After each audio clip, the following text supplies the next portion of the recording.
Hello Congress, మీకు ఏ విధంగా సహాయపడగలం, మాకేం చేస్తారు, మీకెలా మేలు చేయాలో ఆప్షన్ మీదే అంటోందట ఎంఐఎం. రాబోయే జూబ్లీహిల్స్ ఉప ఎన్నికపై త్వరలో జరగబోయే బీహార్ ఎన్నికలకు లింక్ పెట్టిందట.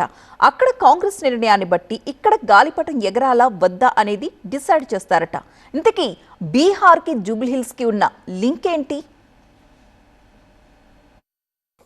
జూబ్లీహిల్స్ సెగ్మెంట్ లో 3,92,669 ఓట్లు ఉండగా అందులో 1,05,000కు పైగా ముస్లిం ఓటర్లు ఉంటారని ఓ అంచనా. ముస్లిం ఓటర్లు ఎక్కువగా ఉండడంతో ఈ నియోజకవర్గంలో గెలుపోటములపై ఎంఐఎం ప్రభావం ప్రతి ఎన్నికల్లోనూ కనిపిస్తోంది.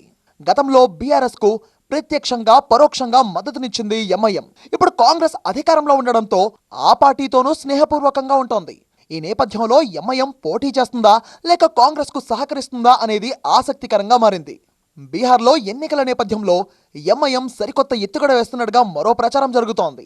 బీహార్లో కాంగ్రెస్ ఆర్జేడీతో కలిసి పనిచేసేందుకు ఎంఐఎం ఆసక్తి చూపిస్తున్నా కూటమి నుంచి సానుకూల స్పందన రావడం లేదట. ఇప్పుడు జూబ్లీహిల్స్ ఉప ఎన్నికను సాకుగా చూపించి మహా కూటమిపై ఒత్తిడి తెచ్చేందుకు వ్యూహాత్మకంగా అడుగులు వేస్తుంది అన్న టాక్ కూడా వినిపిస్తోంది. బీహార్లో స్నేహహస్తం అందించకపోతే జూబ్లీహిల్స్ ఉప ఎన్నికల్లో పోటీ చేయాలి అనే ఆలోచనలో ఉందట ఎంఐఎం.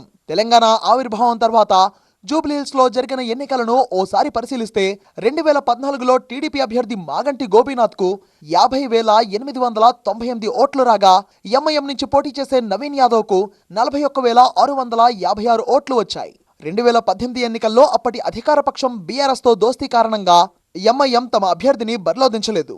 ఇక 2023 అసెంబ్లీ ఎన్నికల్లో రాష్ట్ర వ్యాప్తంగా బీఆర్ఎస్ కు మద్దతిచ్చి జూబ్లీహిల్స్ లో స్నేహపూర్వక పోటీ చేసింది. ప్రస్తుతం ఎమ్మెల్యే మాగంటి గోపీనాథ్ మృతి చెందడంతో ఉప ఎన్నిక అనివార్యమైంది.